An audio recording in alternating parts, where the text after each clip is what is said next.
Hello and welcome back to Perspectives. On today's show, we're going to focus on the growing momentum of Sikh power as it starts to flex its muscles against outside forces. Firstly, the most senior politician in Punjab is forced to humbly prostrate himself in front of the Jatadar, the Akal Takht, after insulting Sikh values. How humiliating for the Indian state.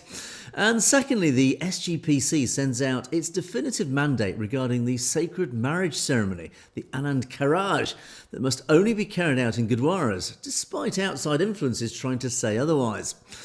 Is this growing confidence from the Sikh leadership a sign that they know a sovereign Sikh state's coming? And this growing confidence is sending a very clear message to Delhi. It does seem so. Well, to remind us why the battle for Khalistan is so important, we also commemorate the anniversaries of two terrible massacres of Sikhs in the recent past. And all this and more on today's show. And of course, at the end of the show, we'll take a look at loads of your great comments. So thank you for those. Right, again, lots to get through today. So let's get underway. So I talked about how the Panth, the Khalsa, is fighting back in terms of exerting its authority. And it's very much, as the title says, it is a sign of things to come. There's been a couple of incidents recently. I'll talk about the first one in a moment. But there's always been this ongoing battle between the Sikh community and the Indian state. And that is a battle that's been going on at least since 1947, certainly since the British handed over colonial rule to the Brahmins, the Brahmanical elite of India. The Sikh community has found itself very much under the cosh of that ruling elite. And it's been like the tide, it's ebbed and flowed, the power of the Sikh community. It certainly flowed during the 80s and 90s, but it was beaten back into submission just through sheer brute force and brutality and violence shortly after that. And of course, it has exerted itself in a more democratic and peaceful means in more recent times, I'll have to say more successfully. So in just not that long ago, a couple of weeks ago, it turned out that the Sikh faith's lead body of authority, the Akal Takht, summoned the most senior politician in Punjab, that's the chief minister, to publicly explain his anti-Sikh comments that he made. And it's a move which actually, unsurprisingly, has caused a little consternation amongst Indian nationalist commentators. They sort of rather raised more than an eyebrow and said, what on earth is happening here? I think it's been a bit of a slap in their face. Now, Bhagwant Mann, he's the Punjab chief minister. He actually represents the Aam Aadmi Party. That's the party that is currently ruling and controlling Punjab. He himself is a former comedic actor, who then became a politician and is now chief minister. He was summoned to the highest seat of Sikhi, that is the Akal Takht, of course in Amritsar, towards the end of January, to explain public allegations that he made regarding Gurdwaras and public Sikh figures. Now, Mann explained himself before the Jatadar, that's obviously the chief, the head of the Akal Takht, Kuldeep Singh, and of course a panel of leading figures of the SGPC. Now, this is important because the Akal Takht, as we know, it is the Sikh institution of authority. It is one of 5 Takhts, these seats of authority, but it is the most senior Takht of the 5 sitting in Amritsar. And it oversees all Sikh affairs and decisions. So it is that central hub of policy making for the Sikh faith. Now, technically, it isn't legitimised in the law of anywhere. It purely has the moral authority of Sikhi. It is recognised amongst the Sikh community as the core, the hub. It is the master, let's say, for want of a better word. And it remains the most influential mechanism in all Sikh communities around the world. And underlines this sort of organic nature of sovereignty within the faith. In other words, it doesn't need necessarily any sort of geographical, spiritually speaking, it doesn't need a geographical core or hub. That's paradoxical to say that in the context of Khalistan, but it's just explaining why the Sikh faith, this ideology, essentially can never be killed, can never be removed, because it is stateless in the sense of a bit like the Jews and Israel. In other words, the Jewish religion will always be there, despite still having a homeland of Israel, and likewise that same sort of parallel ideology with Sikhi and Khalistan. But anyway, as I said, it's important because it shows this organic nature of sovereignty with the faith, where even major political figures, state figures like Bhagwant Mann, are answerable to people with no official government position, but only holding Sikh faith titles. You can see the difference there. Where a state obviously requires a political structure, the Sikh faith doesn't necessarily need a political structure. I mean, it has a structure of sorts, obviously. But ultimately, this figure has been, Bhagwant Mann has been summoned to stand before these people.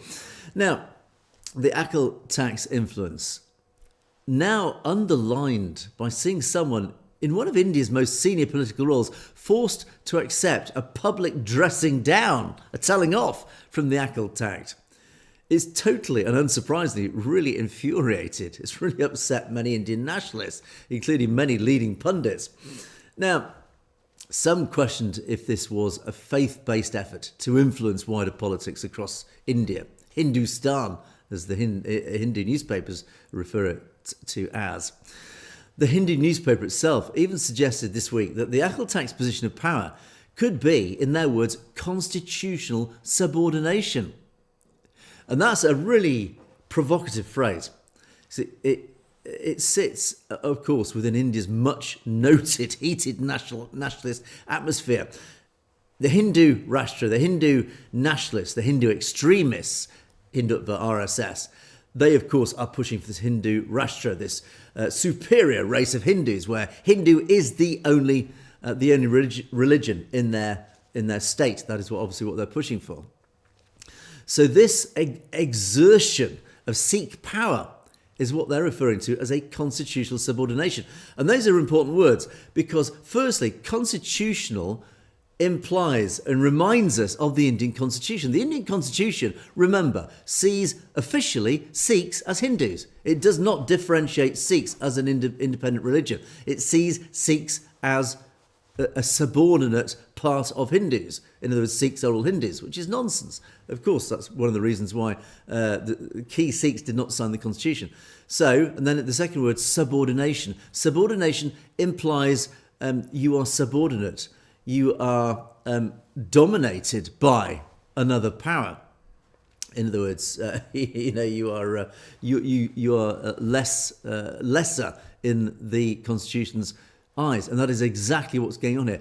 Constitutional subordination. That is the view of the Hindu extremists, that this act flies in the face of the constitution, which of course favours the Hindu majority anyway, and the Brahmins. Subordination means you don't know your place. So by implication, the simple phrase is telling the Sikhs, you should know your place.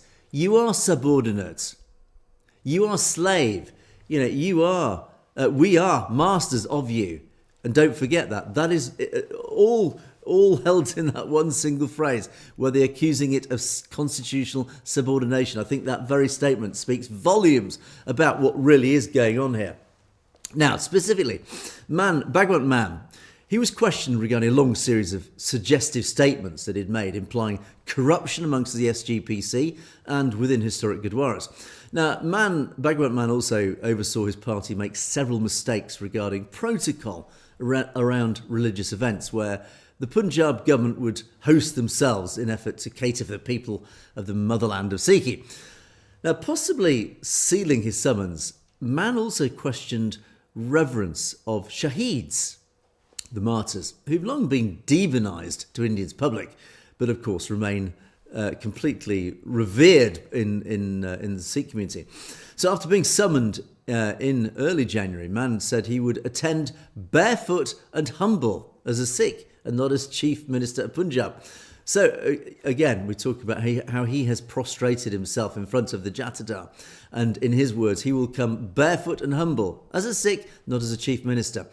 This smacks of political opportunism. This smacks of a politician doing it. It's performative. It's essentially to win votes. It's nothing more than that. And that's, I think, the reason that he's doing it. But it is deeply, deeply symbolic.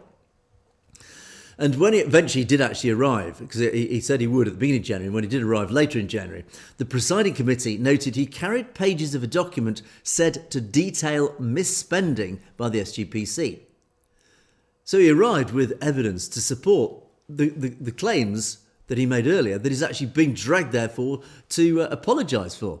So in other words, he's not apologising, he's actually tried and push his agenda further. And of course, the panel viewed this as disrespectful and arrogant. Nevertheless, anyway, what actually happened, there was a very firm but polite back and forth sort of discussion before the public, and apparently it was online as well, which ended up with the SGPC saying an ACL-TACT response would be pending until further notice. And this was partly because at least one of the perceived acts of disrespect from Bhagwant Mann he claimed was explained by an AI creation. So he said, it wasn't me, it was AI. So when the meeting ended, Bhagwant Mann publicly said the ACL-TACT remained the supreme authority of all Sikhs and Sikh affairs, which is very big of him to accept that. But the summons of Mann, the summons of Bhagwant Mann to this committee, it is a clear continuation, and I think it's more than a continuation, I think this is a revival of use of the ACL-TACT authority, which of course stems all the way back to the 16th century under the Sikh Gurus. But nowadays it's been used to finally summon a chief minister to explain himself. So again, you can see the dynamics here at play.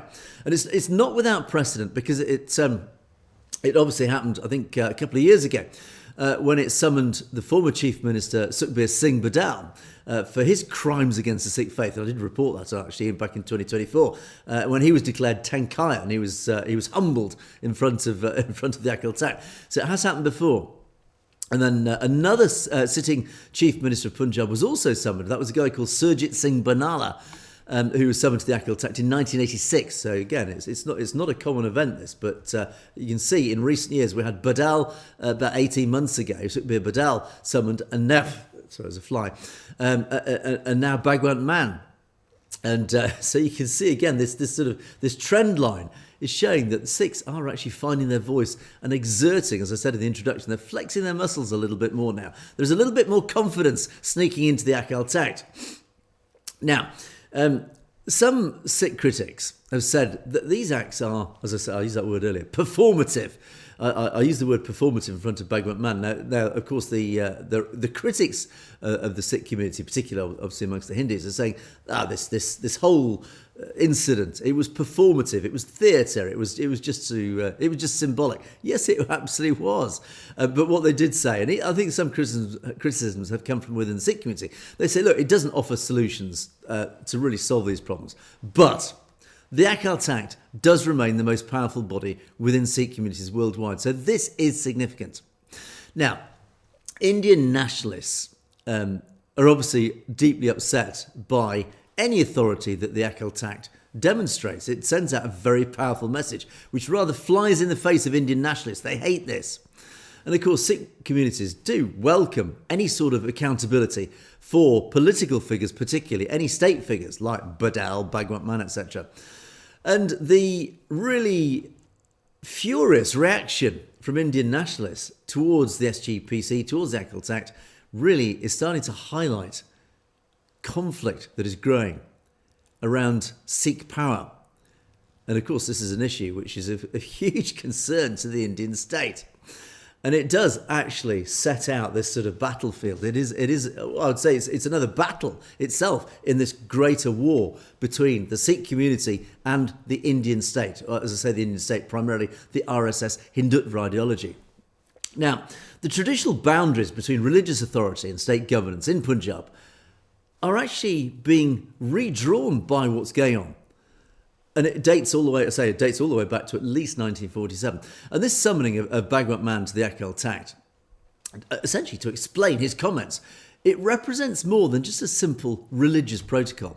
It is actually much more symbolic. It is a symbolic assertion of Sikh sovereignty against increasing state control. It is a sign that the Sikhs are fighting back. And this event occurs as the Hindutva-driven Indian state, pushing its RSS agenda, is intensifying its own efforts to draw back power to Delhi, to destroy the Punjab and assimilate, to consume these minority identities, particularly Sikh identities.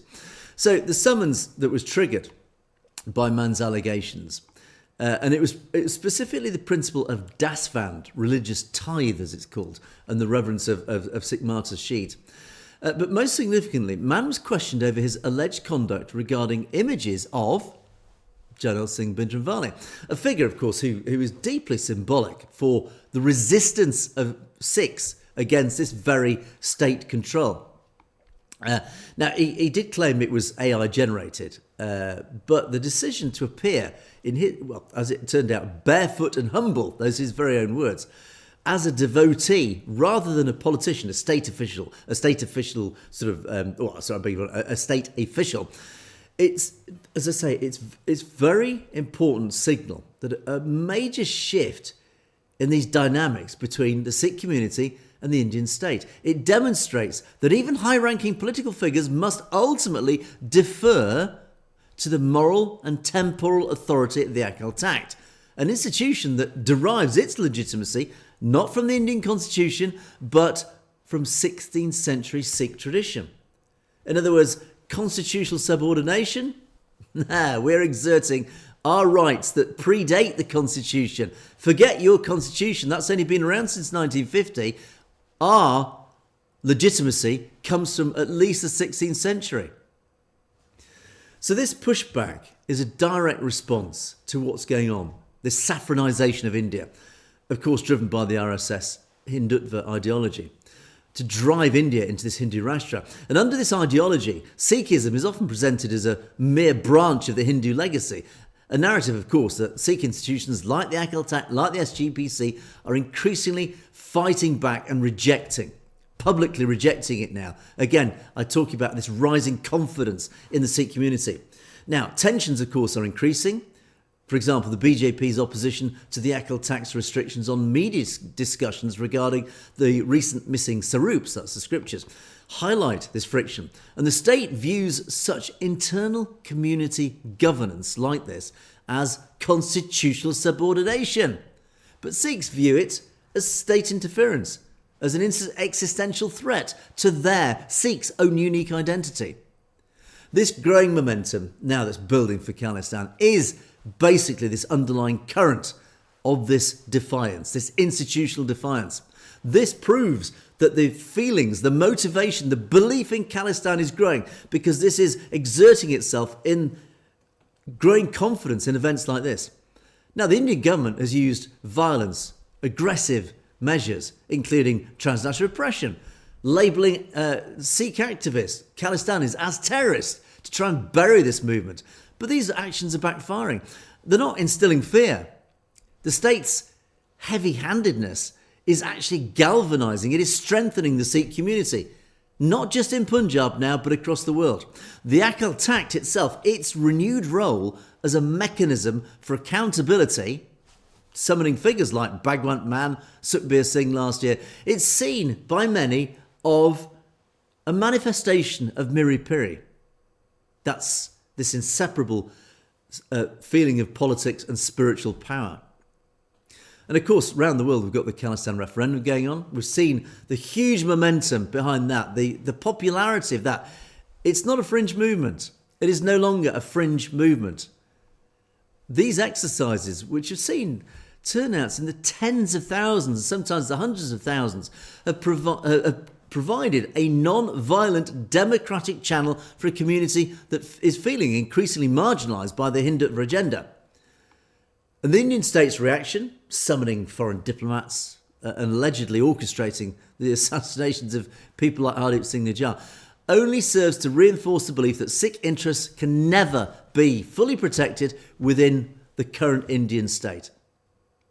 Ultimately, the sight of a sitting chief minister answering to the Jatadar of the Akal Takht is a powerful visual of a community losing its fear of the state. It suggests that the battle for Sikh institutions is a front line of a larger struggle. I talked about this battle being part of a larger war for independence. And as the RSS-led government continues to push to centralise everything, to bury the Sikh community, the Akal Takht and the SGPC, despite being infiltrated by the RSS, are still positioning themselves as the organic parliament of a sovereign people.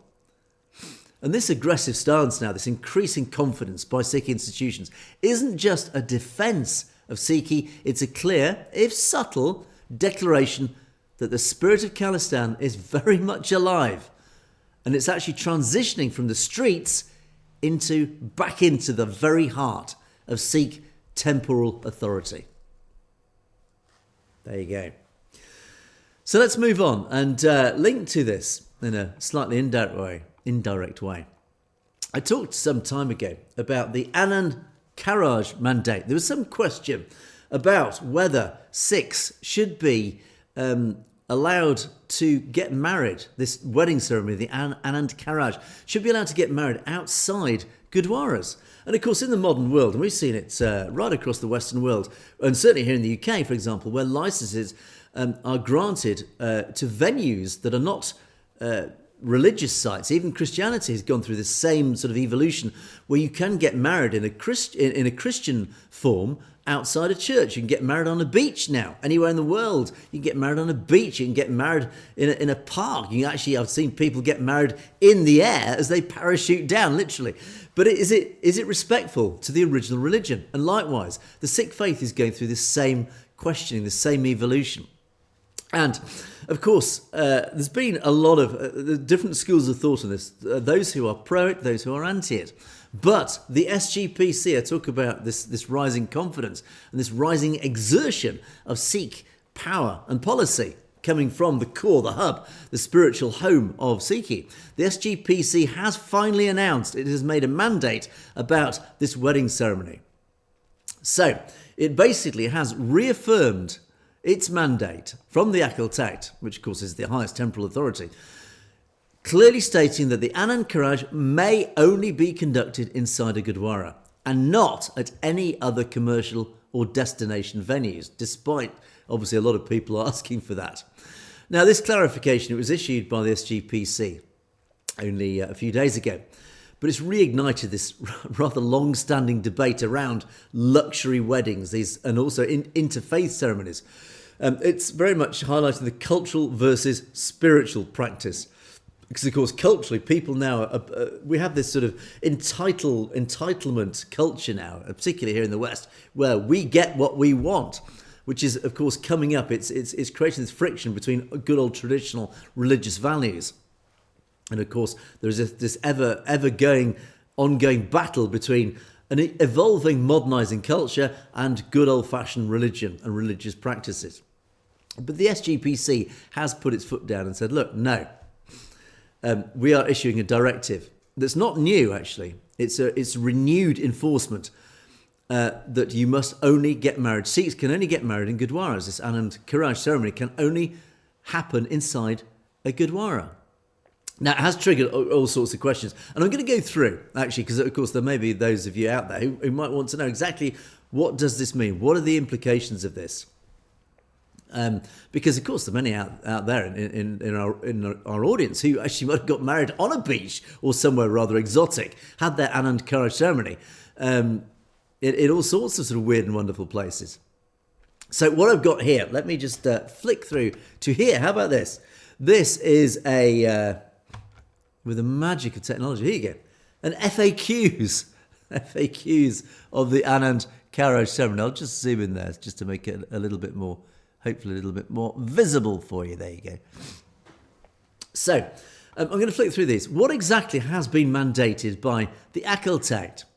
Well, the mandate is very clear and is unequivocal. The Anand Karaj must only be conducted inside a Gurdwara.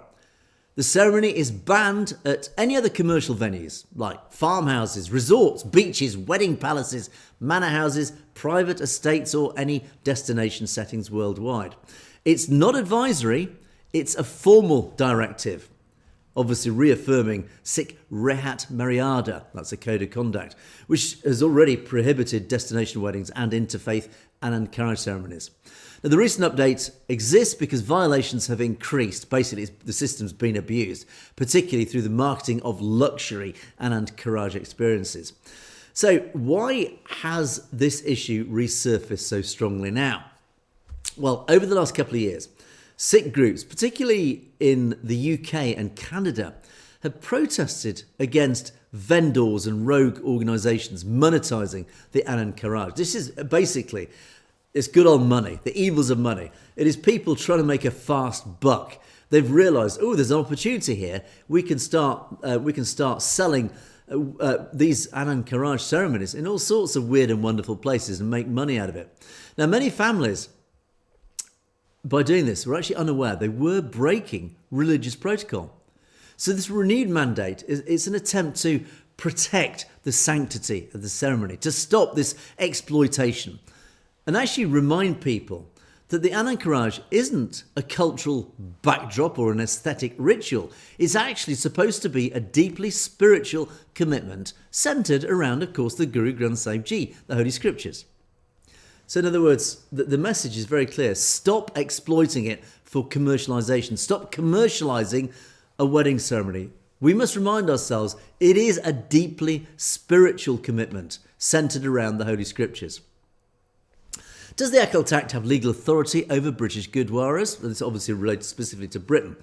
No, not in a legal sense. So British Gurdwaras are independent charities regulated by the UK Charities Commission. And likewise in North America and other diaspora locations, I think they operate in very similar ways according to your own local legislation. However, within Sikhi, authority isn't purely legal. The Akal Takht, and I've said this before in the previous story, it functions as the supreme guiding body.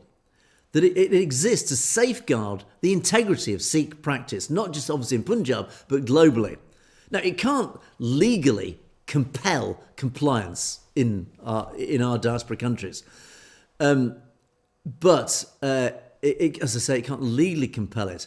Its own moral, spiritual, communal authority is effectively the law. It's unmatched within the Sikh faith. So in other words, what the Akal Takht dictates, every genuine Sikh globally must follow. They are morally obliged to follow it, whether or not it's legally enforceable. So talking about legally enforceable, if there is no legal power, can it, for example, be legally enforced in the UK or other countries? Well, the enforcement depends on integrity.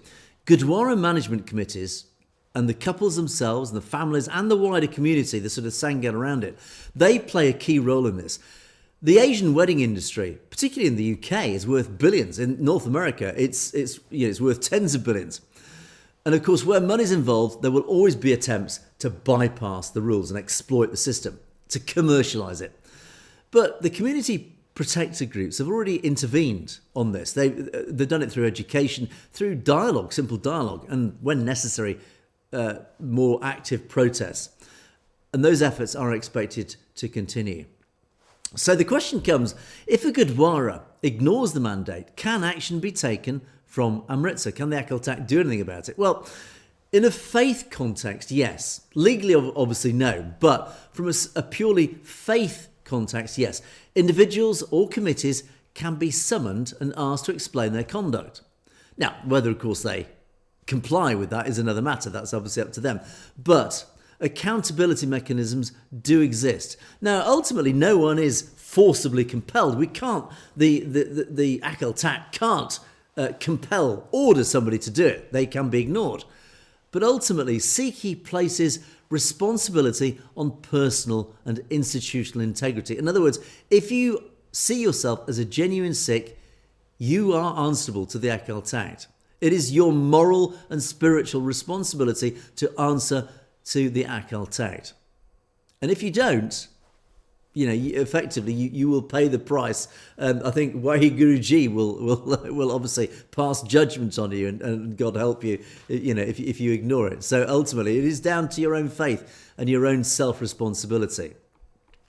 And what about couples who already had an Anand Karaj outside of Gurdwara? So if one of you out there has got married on a beach in the past, what does this mean for you? Well, actually, the message from the Akal Takht is, don't worry, nothing retrospective will be done.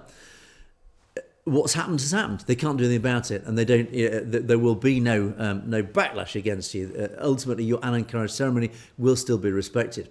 Sikhi views the relationship as one between the individual and the Guru. There is no and of course the Guru Granth Sahib Ji. your wedding was in front of the Guru Granth Sahib Ji, and that is the relationship that was established, regardless wherever it was. There is no intent from the Akal Takht to invalidate past marriages or even to try and shame couples. The focus is actually forward-looking. It's let's forget the past, what's happened has happened, we're looking forward with this. It is designed to be educational and corrective, not punitive, and that's a very important message that has come out. So this is not a punitive diktat. It is saying, moving forward, this is how it is going to be.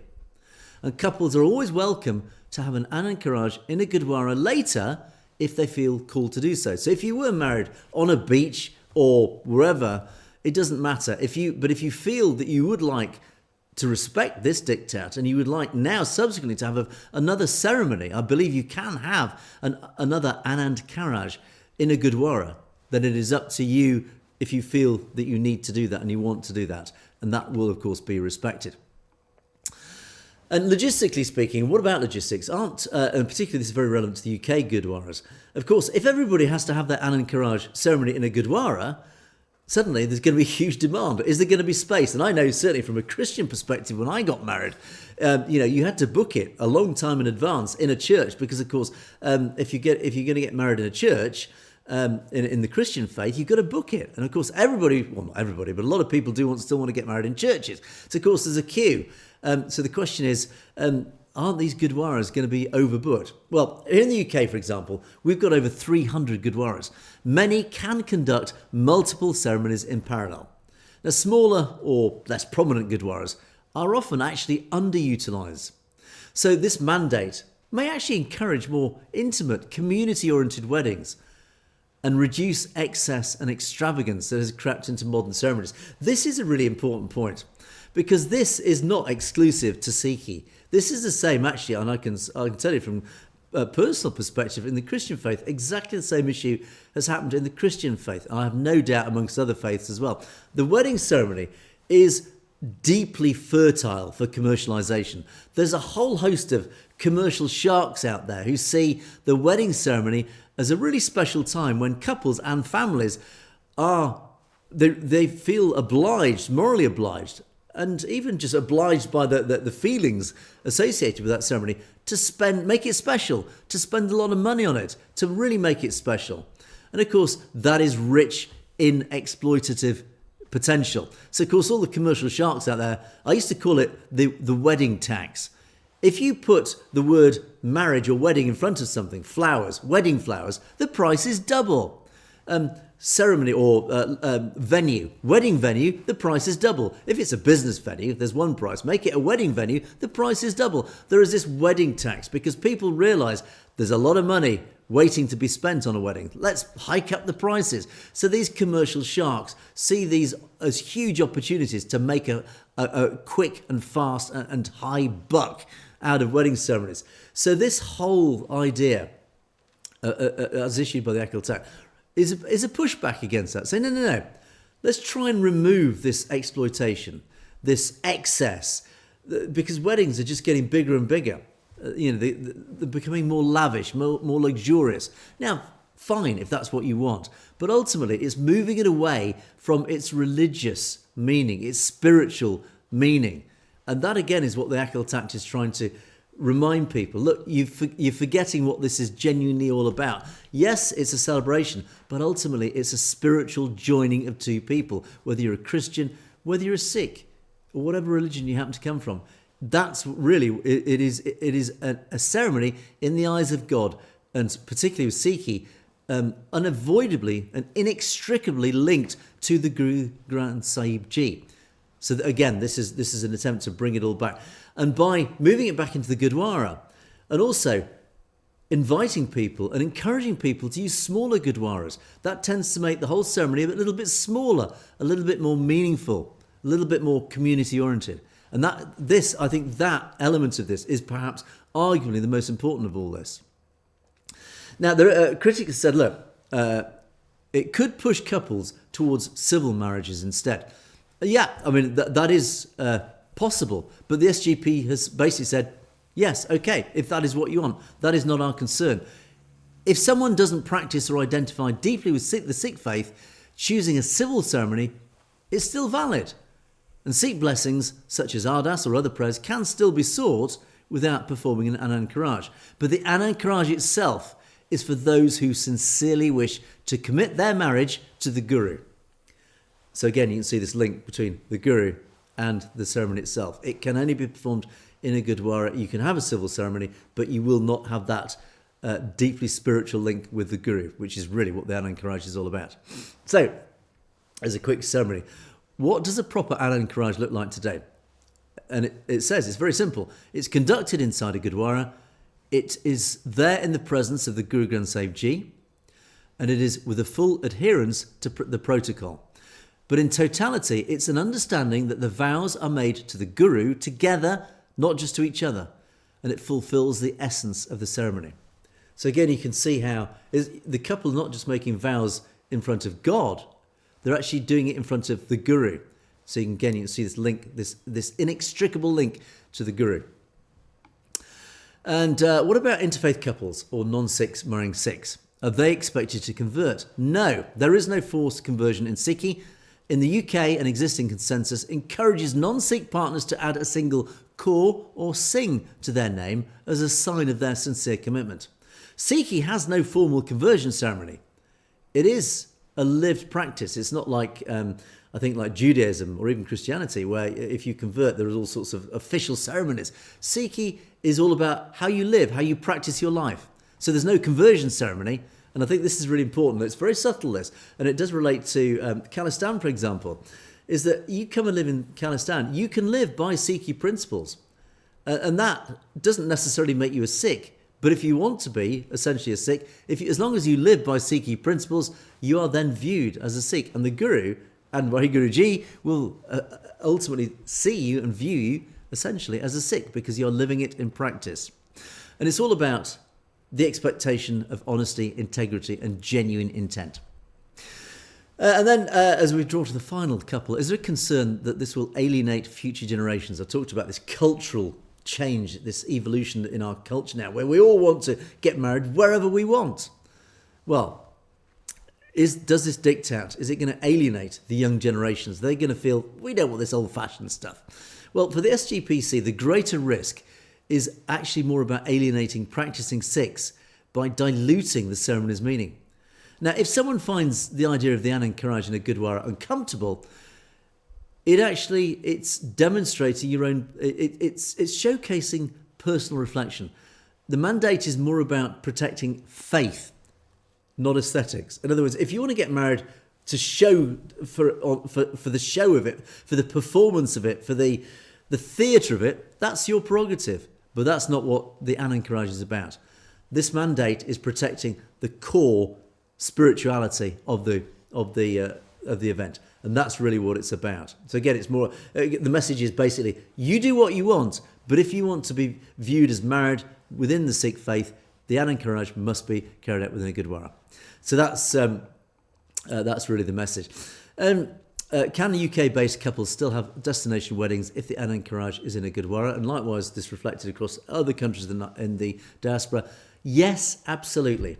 As long as the ceremony itself is conducted in a Gurdwara, it doesn't matter where it is, the celebrations can be elsewhere, in India, abroad, it doesn't matter. That is permissible. But as long as the ceremony itself occurs in the Gurdwara, that meets the mandate. So ultimately, the bottom line is this mandate isn't about restriction. It's about a restoration of meaning, sanctity, and respect. And it's not about a compromised venue. It's the rightful home of one of Sikh's most sacred ceremonies, the Gurdwara. And for couples navigating modern love inside or alongside ancient faith, it's all about clarity. And this mandate really is all about clarity. It's removing any ambiguity. So it's been sent out. That is the SGPC and the ACLT Act sending out the policy. I hope that makes it clearer for those of you who might be planning to get married in the foreseeable future. And those indeed who have been married. That is what it's all about. There you go. Interesting one. Right, let's move on. The clock is counting down, actually. I just want to cover a couple of sad anniversaries that happened a couple of days ago, February the 4th. The Nakodar Massacre, which happened 40 years ago, 2 days ago. On February the 4th, what happened? It happened on the streets of Nakodar. And it marks one of the most egregious chapters in the long history of Indian state oppression against the Sikh Panth. This massacre, where 4 young Sikh students were gunned down by police, it wasn't an isolated incident. It was more a deliberate, calculated act of state terror designed to suppress Sikh religious identity and political dissent. And of course, it came less than 2 years after Operation Blue Star and the genocide of 1984. And this event served as definitive proof to Sikhs, as if they didn't need any more proof, that their lives and their faith were under totalising existential threat from the Indian state. Now, what happened? It was originally sparked by the desecration of several sarups, scriptures of the Sri Guru Granth Sahib Ji, at a Gurdwara. The Gurdwara itself was the Arjan Sahib in Nakodar. Now, of course, for Sikhs, the Guru Granth Sahib Ji isn't obviously just a book, a holy scripture. It is seen as a living guru. That is how important it is. So its desecration is viewed as a direct assault on the soul of the community. Now, on February the 4th, 40 years ago, hundreds of Sikhs gathered for a peaceful march to collect the charred remains of the scriptures for a respectful cremation according to religious protocol. They were met with unprovoked lethal force by the Punjab police. 4 unarmed students, Ravinder Singh, Baldev Singh, Jilman Singh and Harminder Singh, were murdered, shot in cold blood. Now, the brutality of the state was on full display in what happened. Forensic evidence later revealed that the police ignored standard procedures to aim for lower limbs, in other words, just wound people and disable them, but instead deliberately targeted the upper bodies of the protesters, hence killing them. Now, more chillingly, Harminder Singh, who actually survived the initial shooting, he was chased down and shot in the mouth at point-blank range while in police custody. And then, to erase the evidence of their crimes, the state authorities secretly cremated the bodies in the middle of the night, denying the families their final rights. This, again, is a complete hallmark of the forced disappearances that would then define the state's counterinsurgency tactics over the next decade, which obviously flowed through the late 1980s and the 1990s. Now, the Nakodar Massacre was a real turning point because it demonstrated the futility of trying to get justice through the Indian system. It really sent a message to the Sikh community: you're never going to get justice through the official Indian system. And that message resonates even today, 40 years later. And what happened after this? Despite a judicial inquiry in late 1986, which found the police firing unjustified, the report itself was then buried by the State Assembly for over 30 years. I'm shaking my head in disbelief. Why am I in disbelief? This is just a pattern, you know?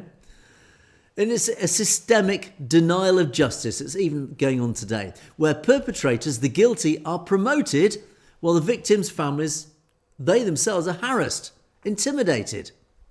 And this is why it's become the primary driver for the Khalistan movement. When peaceful protest against Beadbi, sacrilege, resulted in cold-blooded murder and what followed, institutional cover-ups, it's not surprising that the call for a sovereign Sikh state has morphed, has evolved from a simple political aspiration into a basic necessity for survival and the pursuit of justice. So the legacy of this massacre in Nakodar, it continues to fuel support for Khalistan even today. Now, this recent anniversary saw families and Panthic organisation gathering at the Akal Takht to reiterate that 40 years of silence has only hardened Sikh communities' resolve for independence. Now, in the diaspora, the recognition of Saka Nakodar Day by international bodies, including the US Congress, highlights that the Sikh struggle it's no longer just about, it's not a simple domestic issue in the Punjab. It is now spreading around the world. It is a global battle for basic, simple human rights and self-determination. And that blood spilt at Nakodar in 1986 helped form this movement that refuses to be buried. It stands as a permanent reminder that under the current Indian state, now governed by an ever-increasing aggressive Hindutva RSS ideology, Sikhs are still viewed as subjects to be controlled, rather than citizens with equal rights. For many, the only path to true justice for these four martyrs, these shaheeds of Nakodar, lies in the realisation of a sovereign Khalistan state, where the sanctity of the Guru, the lives of the Khalsa, are no longer at the mercy of a hostile state. In other words, it's massacres like this that are now helping grow the Khalistan movement. It formed the seeds, and that Khalistan movement, 40 years today, is still very, very much alive. Sadly, likewise, February the 3rd, 2001, the Mehjoor Nagar Massacre in Srinagar itself became a chilling reminder of the precarious position of the Sikh minority within what's going on in India, and particularly this volatile geopolitical madness of Jammu and Kashmir. 6 Sikh men were gunned down and several others injured when militants opened fire on a group of civilians. Now, this atrocity happened not in a vacuum. It followed, of course, the horrific Chiting Singpura massacre only the previous year, 2000, when I think it was 34 Sikhs were gunned down by, allegedly, I use that word deliberately, by Islamic militants. In reality, as news has filtered out and whistleblowers have admitted, it was probably the Indian state that were behind the Chiting Singpura massacre. Then we have the Mehjoor massacre the following year. But ultimately, it signals a pattern where Sikhs are increasingly targeted as collateral damage, or just pawns in a bigger war between the Indian state, the Indian extremist right wing who hate Muslims and hate any minority, and Sikhs are being caught up in that crossfire. It highlights the unique vulnerability of the Sikh community. It's caught between, and even today, it's caught between radical Islam and its militant campaign and the Hindu nationalist Indian state. Now, radical groups have at times targeted Sikhs to provoke communal disharmony, or even force demographic shifts to move people around. The Indian state's military occupation of J&K has, in all intents and purposes, failed, certainly in a moral perspective. But it's also neglected to protect these buffer communities. People are still dying even today because of this ongoing conflict between Islamic militants and the Indian state. And the RSS-influenced Indian state, the presence of Sikhs in Kashmir, is often used to bolster this narrative of a multicultural India. But when Sikhs are killed, the state's primary response is often to further militarise rather than seek justice for the dead. And it's a cycle of violence that has deep implications for the Sikh consciousness and the push for sovereignty. Events like Mehjoor Nagar reinforce the realisation that as long as Sikhs remain a minority within a centralised Hindu majority state, or are caught in the crossfire of foreign-backed insurgencies where militants are coming across the border from Afghanistan, Pakistan, Sikh safety will always be secondary to the ambitions, the militancy of others. And it's this sense of being expendable that really subtly fuels the argument, once again, for Khalistan. It is only a sovereign Sikh state that can provide the political and military agency required to protect the Sikh community, whether in Punjab or even globally. But ultimately, this is why, again, we're fighting for Khalistan peacefully, democratically, because Sikhs are dying. Firstly, at the hands of the Hindu extremist state, the RSS-driven state. But secondly, from Islamic militants, they're caught up in the crossfire. We need Khalistan that can control its own borders, control its own state, and make peace with everybody. Khalistan is there as a peacemaker. It is a buffer zone between the militants coming from Afghanistan, Pakistan on the west, and the Indian state on the east. We need Khalistan as that buffer zone to prevent massacres, even modern-day massacres, from occurring. Right, on that note, the clock's counting down. We need to quickly move on to our comments column. Once again, a huge thank you to my commenters. Lovely comments as always from so many of you. Thank you to all of you who've gone to great efforts to make some very sensible comments, very good comments, very informative comments, and just some very simply nice comments. So thank you for that. TC, hello TC. Thanks for your regular contributions. TC jumps in first. Actually, this is about the Sikh Leadership Training Programme in the United States. Fantastic training programme. And TC says, look, why don't we have it in the UK? It's a great idea. But of course, in the UK, you've got to have a proviso that it must have the backing of a UK government that will protect its community. I think you're being optimistic there, TC. We do know what's going on there with the British government. And sadly, the track record is not one of protecting its Sikh community. In fact, the track record actually speaks opposite. But anyway, as you rightly say, the Sikh Federation UK is doing a brilliant job. But why not have a leadership training program in the US? Why not have it globally? I think that's a great idea. I think that actually is almost an inevitable evolution of the US program. Let's roll it out globally. We need a global Sikh leadership. We need the future leaders of the global diaspora of Sikhs. Ultimately, Khalistan is the end goal. But to get to that point, why not have a global leadership training program? I love that idea. Satnam Khalsa. Avtar Singh Kandar. His murder is on the long list of Sikhs awaiting justice, which will be delivered by Khalistan. Indeed, absolutely right. The British state are not going to deliver justice for Avtar Singh Kandar. Certainly, at the current position, it's not going to deliver justice. Khalistan is the only pressure that can exist to actually deliver justice on that one. Totally agree. Sings and Cause says, when your enemy confesses the truth while boasting about their sins. This is the book, of course, the Delhi Directive, where basically this investigative journalist, who's clearly close to Indian intelligence, he's obviously got very good sources from Indian intelligence, he's actually boasting about the Indian state murdering its political enemies overseas and certainly within India.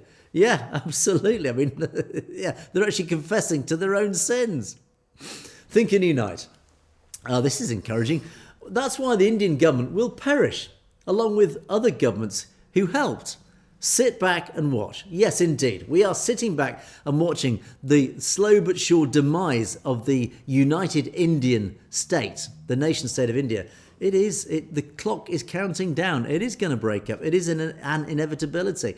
As we say, sit back and watch. No, let's not sit back and watch. Let us stand up. Let us be more active. Let us push the inevitable. Let's accelerate this growth towards the establishment of Khalistan.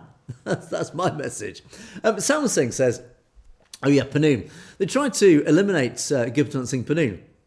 How's it working out for them now? Well, Modi literally had to get down on the floor with his mouth wide open. Well, I don't know well, actually, literally, there are pictures of Modi on the floor lying prostrate. And I think we can apply that to the fact he's been caught red-handed trying to murder Gurpratap Singh Panoon, amongst many others. So absolutely, talking about humiliating and prostrating himself. Maybe one day we'll get Modi to prostrate himself barefoot and humbly before the Akal Takht. That's an interesting thought. Minder Singh. Thanks, Angus. Looks like Surinder's programme in Punjab is off air. Why? I don't know. I've been meaning to send a message. I haven't actually checked. I don't know is the simple answer, but I will check. I'll find out what's going on there. I hope Surinder's all right. I'm sure he is. Touch wood and everything. But I'll try and get an answer for you on that one. Something says that killings of prominent Sikhs in Canada and UK were straight from the Mossad playbook. Indeed, yes. This is this alliance between the right-wing extremists in Israel, Zionists, who of course use Mossad as their tool. We have the right-wing extremists in India under the BJP RSS Hindutva alliance. And of course we have the MAGA extremists. This alliance, this global alliance of right-wingers, which is coming out in the Epstein files. And indeed, as performed through the Mossad playbook in the assassinations. Absolutely. Avtar Singh Kandar, likely murdered through some poison, some toxic poison, which again comes straight out of the Mossad playbook.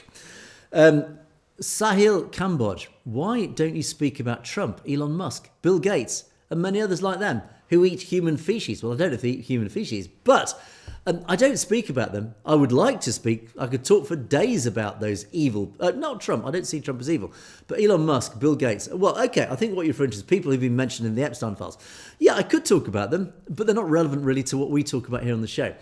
Trump is, and I do talk about Trump regularly, Bill Gates, Musk, and others who are mentioned. Well, I would talk about them if they were relevant, but they're not relevant and relevant to what we talk about. So that's Sahil is really why I don't. Amrit Singh, well done, Angus. Thank you.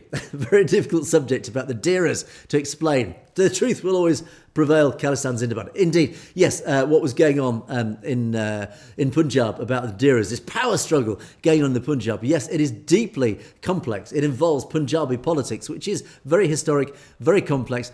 I am learning my way. I'm clumsily learning my way through the Punjab politics. So hopefully, and of course, many of you guys out in the diaspora, again, might not be very familiar with Punjab politics. I mean, why would you at the end of the day? You'd be more concerned with your local domestic politics. So what I'm trying to do, as I learn it, I'm trying to hopefully get it across to you guys to help explain to you guys a bit of the politics of the Punjab so that we can all essentially learn together. Hey, Critics Corner comes back. Hello, Rupinder Danjal, who I'm assuming isn't a Sikh. Stop lying. Lying? Moi? The findings of investigations done by the UK on Kandar's death prove he died due to blood cancer. How can you just ignore that? I'm not ignoring it. That is the central theme of why I always talk about Avtar Singh Kandar. The fact that officially he was declared on his death certificate, he died of acute myeloid leukemia. But all the contextual evidence is proving that that is not true. That is really a cover-up for the true reason why he died. And the accusation is he was murdered by the Indian state. There has been a state-wide cover-up from the British state, from the coroner's office to the Metropolitan Police.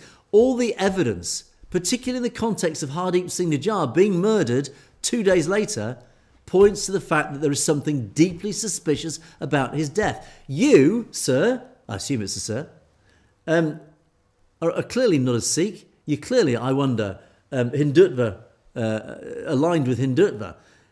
Either that or you don't have a questioning mind, with all due respect to you. I think you need to stop believing everything you are spoon-fed by the state, whether it's the British state or the Indian state or whichever state you live in. See through that propaganda. Dissidents, political dissidents, have been murdered since time began. And Gurpatan Singh Pannoon was nearly murdered. Hardeep Singh Nijjar was murdered. Several other people around the world have been murdered by the Indian state around the time that Avtar Singh Kandar died, deeply suspiciously. There is so much evidence to raise questions about Kandar's death. And if you want to just sit back and soak up the propaganda fed to you by the state, that is your prerogative. But can I politely suggest, sir or madam, Rupinder anyway, that you really need to start asking some questions, because you are easy meat for the propaganda machine. The propaganda machine loves people like you who believe everything that you're told. And sadly, there are too many people out there like you who believe everything they're told. Don't believe everything I tell you. Corroborate it. I do my best to provide a counter narrative to what's coming out of India. But hopefully I'm speaking the truth. But it is up to you to likewise be cynical, be suspicious of what I say, cross-check, cross-reference. Hopefully you do believe me. I do hope so. But ultimately, never believe what you hear or see online. Try and cross-reference it, check it, find it from other sources. Ultimately, I am here to provide a different perspective, a different narrative on what's coming out of India. And it's up to you to form your own opinion based on that. That's what it's all about. But thank you for your comment nonetheless. Charming Hope. Thank you for your compliments on this. Great episode. Covered some important topics. Absolutely I did. As you rightly say, can we split the episodes up into shorter sections, 5-10 minute videos on each topic, so that you can share them, or if you're short for time, you're at work or whatever, you've got a quick break you want to watch one. Yeah, this has been suggested before, and it is a good idea. It comes purely down to logistics. I actually don't have time in my day because I'm so busy preparing the following day's show and editing the previous day's show and uploading, etc. I don't have the simple manpower to do this. I will try, and I'm actually looking at ways to try and streamline things to try and maybe do this. And I will try. There is actually another element to this, in that we do broadcast this show on IPTV particularly in North America. And so this is why the 1 hour format sits very comfortably in that it works very well with IPTV. If we break it up into short segments, it rather creates logistical problems. So then I would have to do one complete show and one separate set of 10-minuters or whatever. Which is not ideal. So I don't know is a simple answer. I will think about it. If I can squeeze it into my workflow, I certainly will. I get it totally. What I would say is there are chapters. If you look in the description, there are chapters. I put the chapters in about 18 months ago, and I do that every day now. So you can click and fast forward. So if there's one particular segment you want to watch, you can just click on that link in the description below, and it will send you to that chapter. And then you only then need to watch that chapter. So I hope that helps. But thank you, Charming Hope, for that suggestion. I will seriously consider it and see if there's something I can do on that. Because, of course, the thumbnail, I need a thumbnail for each particular one. And producing a thumbnail in itself takes, 20 minutes, 15 minutes. So if I've got 5 stories, suddenly that's another hour and a half suddenly that I need to find in the day or night or whatever. So anyway, thank you for the suggestion. Cooled Corp. Hi, Cooled Great show as always. Thank you for your comment. Thank you for your dedication and love for the Sikh cause. Why wouldn't I? Khalistan is coming. Good will eventually prevail over evil. It always does, ultimately. We're here to support the whole concept of Khalistan. It is coming. The Khalistan train is leaving the station. Thank you to our previous commenter who made that metaphor. The Khalistan is coming. Thanks, Angus. Oh dear, that's in Punjabi and I can't read it. Apologies to you, Punjabi name, whoever you are, but thank you. Thanks, Angus. A channel everyone can trust. I do hope so. Like I said, you don't have to believe me. That is up to you to believe me. I'm just providing another perspective. But I absolutely encourage you all out there, don't necessarily believe me, hopefully you will, but don't necessarily believe me, always check. Don't believe everything that you see or hear, but hopefully you have become to trust perspectives, which is it's a very honourable thing if I do know that members of my audience trust me in what I say. It's a huge responsibility that I have here, but it makes me feel very good about myself, very selfish perspective, but it just make me feel very good about myself if people are trusting what I say. But I'm not, certainly not, I'm not unaware of the responsibility that carries. And as Jay Cameron says, like, comment and share. Khalistan Zindabad. Yes, all that YouTubey stuff. Like, comment and share and ring the bell or something or other. You know what I mean. Anyway, but yes, please get more people to watch the show. We need to grow the audience. If you're out there in the community, the Gurdwara, mention Satluj, mention perspectives. We need to grow our audience. So please spread the word. Thank you. And of course, Mangal Singh gets the final word. Thank you, Mangal Singh. Khalistan Zindabad and a row of biceps once again. Thank you for that. Full strength to the Khalistan movement. It is rising. The Khalistan train has left the station. It is reaching full speed now. The Khalistan Express is thundering towards sovereignty. What a wonderful concept that is. Don't forget, of course, you can comment below the videos. Please let me know your thoughts, your perspectives. If there's something you'd like me to talk about or want me to research, you heard a rumour, whatever it is, send me a message at satlodgetv.com or put a comment below. Every comment is read, appreciated, gives me a warm, fuzzy feeling reading your comments. Even the critical comments. I love the critical comments. Always fun for a bit of banter. So let me know those. And any corrections, as many of you do, correct me on occasions. Thank you for that as well. But that's it for another day. Must rush towards the end of the clock. Thanks so much for watching. You have, of course, been watching Perspectives. God willing, I will see. Oh, no, I won't. You won't see me tomorrow. I've got a planned power cut. I will see you on Wednesday. So no show on Tuesday. You'll see me on Wednesday. Have a great day in the meantime. Great to see you guys. See you next time.